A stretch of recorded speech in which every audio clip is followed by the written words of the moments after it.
오늘 이 시간 우리가 함께 나눌 하나님 말씀은 요한계시록 6장 1절과 2절에 기록되어 있는 본문의 말씀입니다. 우리는 지난 시간에 이제 앞으로 우리가 계속하여 나누게 될 3중 7대 재앙에 대한 예언의 말씀을 살펴보기에 앞서서 우리가 이 재앙에 대하여 먼저 가져야 될 사전 지식들에 대하여 함께 짤막하게 나누는 시간들을 가졌습니다. 우리는 먼저 이 재앙에 대한 예언은 어떤 미래의 특정 시간에 일어날 단회적인 사건에 대한 예언의 말씀이 아니다라고 하는 사실을 염두에 두고 이 예언의 말씀의 의미들을 살펴야지만 된다라고 말씀을 드렸습니다. 이 예언의 말씀은 모든 시대를 살아갈 이 땅에 주의 몸된 교회에 속한 모든 성도들이 각자의 삶의 시간들 속에서 각자의 시대 가운데서 경험하게 될 환난에 대한 예언의 말씀인 것입니다. 그리고 또한 이 3중 7대 재앙의 말씀은 상호 간에 아무런 상관관계가 전혀 없는 것은 아니지만 그렇다라고 해서 이 재앙들이 연대기적인 순서로 기록된 말씀은 아니다라고 하는 사실을 염두에 두고 이 말씀의 의미들을 살펴야지만 된다라고 말씀드렸습니다. 그러니 우리는 이 재앙들을 살피며 이제 이 재앙이 일어났으니까 다음에는 이 재앙이 일어나겠지 라고 하는 식으로 이 말씀의 내용들을 해석하고 적용해서는 안 된다라는 것입니다.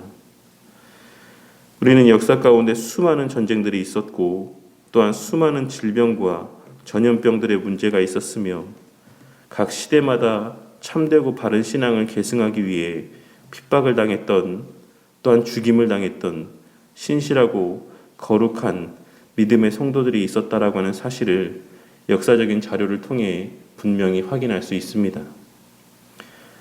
그러니 오늘 우리가 함께 나눌 말씀에 기록된 어린 양이 7인 중에 하나를 떼시는데 라고 하는 말씀에서와 같이 마지막 날 이 땅의 말세 때에 일어날 재앙과 관련된 그 인봉은 예수님의 승천하심과 함께 이미 떼어진 것이고 이미 실행되어지기 시작한 것이다라고 하는 사실을 우리는 이 계시록에 기록된 말씀을 통해 분명하게 확인할 수 있는 것입니다.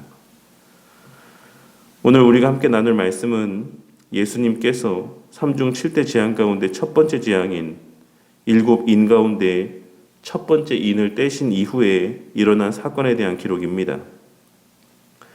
오늘 말씀을 보시면 어린 양으로 묘사된 예수님께서 첫 번째 인을 떼자 이 세상의 모든 피조물들을 의미하는 내 생물들 가운데 하나가 오라 라고 하는 말을 내뱉고 있는 것을 확인할 수 있습니다.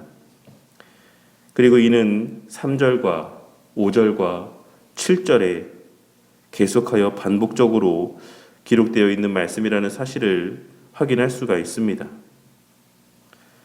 그리고 이를 통하여 이후에 세 가지 종류의 재앙에 대한 예언 가운데 이 첫 번째 예언인 이 7인의 예언에 대한 말씀은 처음 4가지 인에 관한 예언의 말씀과 그 다음에 언급되어지는 3가지 인에 대한 예언의 말씀으로 자연스럽게 나뉘어지고 있다는 사실을 우리는 확인할 수 있는 것입니다. 그런데 오늘 말씀에서 시작되는 이 4가지 인과 관련된 재앙이 내 생물에 오라라고 하는 말과 함께 시작되어지고 있다는 사실은 이 처음 4 종류의 재앙이 이 땅에 임하는 우리가 살아가는 이 세상 가운데 임하는 어떤 실제적인 현상들일 것이다라고 하는 사실을 암시해 주고 있는 표현이라고 할 수가 있습니다. 앞으로 언급될 이 4가지의 재앙이 어떤 신비적이고 영적인 의미에서의 재앙이 아닌 우리의 실제적인 삶과 관련된 이 땅에 임하는 실제적인 재앙일 것이다라고 하는 사실이 이 내 생물에 오라라는 말과 또한 그에 일어나는 재앙의 사건의 관계성 가운데 증거되어지고 있는 것입니다. 그리고 첫 번째 사건은 흰 말을 탄 자가 면류관을 받고 그 가진 활로 이기고 또 이기려고 하는 모습을 나타내 보인다라는 것이었습니다. 우리는 여기서 이 흰 말을 탄 자가 누구냐라고 하는 하나의 큰 해석상의 문제에 부딪히게 됩니다. 여기에 대하여서는 크게 세 가지의 견해와 해석이 있는데, 첫째로는 이 흰 말을 탄 자가 예수님이라고 하는 견해가 있고, 둘째로는 이 말을 탄 자를 비롯한 이후에 등장하는 말 탄 자들이 스가랴 1장 7절에서 10절에 기록된 다리오 왕 제2년 11째 달 곧 스바돌 24일에 이또의 손자 베레기야의 아들 선지자 스가랴에게 여호와의 말씀이 임하니라. 내가 밤에 보니 한 사람이 붉은 말을 타고 골짜기 속 화석류 나무 사이에 섰고 그 뒤에는 붉은 말과 자줏빛 말과 백마가 있기로 내가 말하되 내 주여 이들이 무엇이니까 하니 내게 말하는 천사가 내게 이르되 이들이 무엇인지 내가 내게 보이리라 하니 화석류 나무 사이에 선 자가 대답하여 이르되 이는 여호와께서 땅에 두루 다니라고 보내신 자들이니라 라고 하는 이 말씀에 등장하는 여호와께서 땅에 두루 다니라고 보내신 천사들이라고 보는 견해입니다. 그리고 이들은 이 땅의 심판을 위해 보내신 천사들이라고 할 수 있는 것입니다. 그리고 마지막 셋째로는 이를 적그리스도, 즉 사단 혹은 사단에 속한 자로 보는 견해입니다. 그리고 최근에 요한계시록 주석 가운데 가장 신뢰받는 주석이라고 할 수 있는 그레고리 빌이라고 하시는 분이 쓰신 요한계시록 주석에는 이 흰 말을 탄 자가 사탄의 세력을 의미하는 것이다라고 언급되어 있기도 합니다. 하지만 저는 전통적인 해석과 또 그 견해들 또한 무시할 수 없는 것이다라고 생각하기 때문에 기존의 레온 모리스나 리처드 부캄이라고 하는 학자분들의 견해도 일리가 있다라고 생각을 하여서 이들은 스가랴 1장에 기록된 말씀에서와 같이 하나님께서 마지막 날의 심판의 도구로 사용하실 하나님으로부터 권세를 위임받은 천사들이라고 할 수도 있고 하나님으로부터 한시적으로의 제한된 자유와 능력을 허락받은 이 말세 때에 그 종말의 징조를 나타내 보이게 만드는 주체 세력이라 할 수 있는 사단의 권세를 의미하는 것이다라고도 생각을 합니다. 어쨌든 이들이 천사가 되었던 사단이 되었던 하나님의 권세 아래에서 제한된 그 능력을 위임받은 또 허락받고 허용함을 받은 천사나 혹은 사단일 것이다라고 볼 수 있다라는 것입니다. 그리고 본문에서의 흰 말과 면류관 그리고 활과 같은 이미지들은 호전적인 정복자의 이미지를 나타내 보여주고 있는 모습이라 할 수 있습니다. 그리고 그러한 자가 이기고 또 이기려고 하더라 라고 하는 표현 또한 그 정복자의 호전성을 부각시켜 나타내 보여주는 표현이라 할 수 있는 것입니다. 그렇다면 요한 사도가 목도하였던 이 환상에서의 이미지는 어디에서 차용한 이미지라고 할 수 있겠습니까? 요한 사도 당시에 말을 타며 활을 사용했던 민족은 오직 파르티아인들밖에 없었습니다. 이들은 당시 로마 제국 동부 전선에 자리하고 있었고 이들의 존재는 늘 로마 제국에 있어 위협의 대상이고 긴장의 대상이었습니다. 그리고 게다가 요한 사도 당시에는 자신의 측근 근위대의 술책에 의해 자살했다라고 알려져 있었던 네로 황제가 실제로는 자살한 것이 아닌 이 파르티아로 피신해 있다라고 하는 소문이 백성들 사이에 널리 퍼져 있었습니다.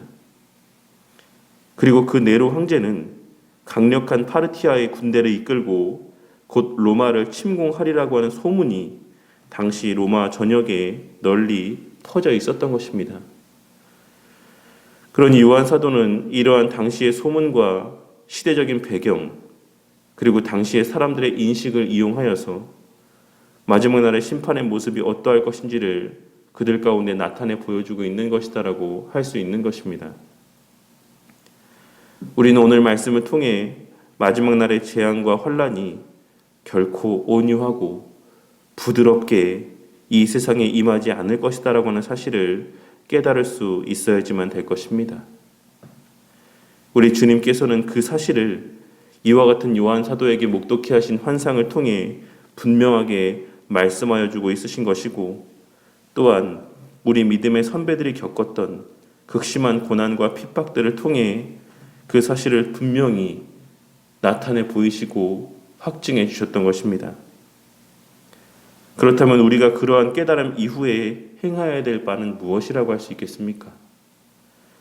이 마지막 날에 대한 그 재앙들이, 이 종말의 때의 재앙들이 결코 온유하고 부드럽게 우리 가운데 임하지 않을 것이다라고 하는 사실을 이 기록된 말씀과 우리 믿음의 선배들의 그 경험들을 통해서 우리가 깨닫게 되었다라고 하면, 우리가 지금 이 순간 이 시대를 살아가며 준비해야 될 것은 무엇이라고 할 수 있겠습니까? 그것은 바로 우리 각자가 매일의 삶의 시간들 속에서 말씀을 보고 기도하는 개인 경건의 삶 가운데 힘써야지만 되는 것이며, 우리의 구원의 방주와도 같은 우리가 속한 교회 공동체에 더 많은 관심을 기울이며 그 주에 움된 교회 공동체를 더욱 굳건히 세우기 위해 아직 핍박과 환난이 경험되어지기 전에 애쓰고 노력하며 수고하는 삶을 통해 그 날을 대비해야지만 되는 것입니다. 우리가 아무런 준비도 없이 이 코로나라고 하는 질병의 재앙을 만나게 되었을 때 이 땅의 교회 공동체들은 무슨 일을 경험하게 되었습니까? 제가 어제도 설교 시간에 잠깐 언급했던 것처럼 2020년 초부터 시작된 코로나로 인하여서 지금에까지 문을 닫게 된 교회의 수가 수만 곳에 이른다라고 하는 통계가 발표된 적이 있었습니다. 물론 코로나 시대 가운데서도 양적인 성장을 하고 질적인 성장을 경험한 교회들도 있는 것은 사실이지만, 그에 비하여 절대 다수의 교회와 성도들은 이 코로나 시대를 지나며 양적으로나 질적으로나 큰 시련을 맞이하게 되었다라고 하는 사실을 우리는 그 누구도 부인할 수 없는 것입니다. 이제는 코로나 방역 수칙들이 거의 대부분 해제되었음에도 불구하고 여전히 온라인으로 예배드리기를 원하는 성도들이 많이 있는 것이며, 코로나를 핑계로 아예 교회를 다니지 않게 되고 그와 같은 신앙생활하지 않는 생활들에 익숙해져서 더 이상 예배를 드리지 않는 자들도 상당수 있는 것입니다. 오늘 말씀에서의 흰 말이 있는데 그 탄자가 활을 가졌고 면류관을 받고 나아가서 이기고 또 이기려고 하더라고 하는 이 요한 사도가 목도한 환상이 바로 우리의 신앙을 위협하는 실제적인 문제들이라고 하는 사실을 깨닫게 되는 은혜가 있으시기를 바라겠습니다. 지금 이 순간에도 여전히 그 흰 말을 탄 자가 활을 가지고 면류관을 받고 이미 맛본 그 승리를 또다시 쟁취하기 위하여, 또다시 맛보기 위하여, 또 이기고 또 이기려 우리의 신앙을 위협하고 도전하고 있다라는 사실을 우리는 깨달아야지만 된다라는 것입니다. 그처럼 마지막 날에 우리 신앙을 위협하고 뒤흔드는 재앙들은 결코 얌전하게 선비와 같이 우리에게 다가오는 것이 아니라 호전적인 정복자와 같이 코로나로 인한 팬데믹 상황과 같이 우리의 신앙을 꺾어놓기 위해 너무나도 호전적이고 맹렬하게 우리를 덮친다라고 하는 사실을 이번 코로나 시대를 계기로 다시 한번 깨닫게 되는 은혜가 있으시기를 바라겠습니다. 그리하여 하나님께서 다시금 허락하신 이 잠시 동안의 평안의 때, 코로나로부터의 잠시간의 자유를 허락하신 앞으로 맞이할 그 잠깐의 시간들 가운데 이제 다시는 이러한 고난의 때가 교회 가운데 찾아오지 않을 것이다라고 하는 헛된 착각 가운데 다시금 아무런 준비도 없이 재앙의 때를 맞이하게 되고 그로 인해 큰 힘듦을 겪게 되는 미련한 우리 모두가 되지 말고 그 어떤 상황 속에서도 우리 각자의 신앙과 우리 교회 공동체의 신앙, 그리고 그 무엇보다 우리 자녀들의 신앙을 굳건히 보존할 수 있는 그와 같은 준비를 철저히 함으로 또 다른 재앙이 우리가 사는 이 시대 가운데 경험되어진다라고 할지라도 오히려 그 재앙이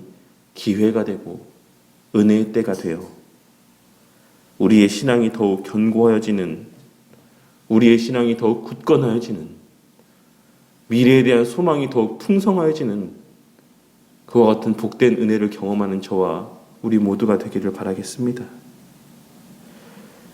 그리하여 언젠가 또 우리의 신앙을 위협할, 맹렬하게 우리의 그 신앙의 삶 가운데 도전해올 그 흰 말을 탄 자의 이기고 또 이기려는 그 위협들 속에서도 우리 각자의 마음 가운데 천국 소망이 더욱 풍성하여지고 그 신앙이 더욱 강건하여지며 우리의 하나님의 자녀됨이 더욱 온전히 증거되어지는 영적인 특권과 유익을 누리고 만끽하게 되는 우리 바른교회 공동체가 되기를 주님의 이름으로 간절히 축원합니다.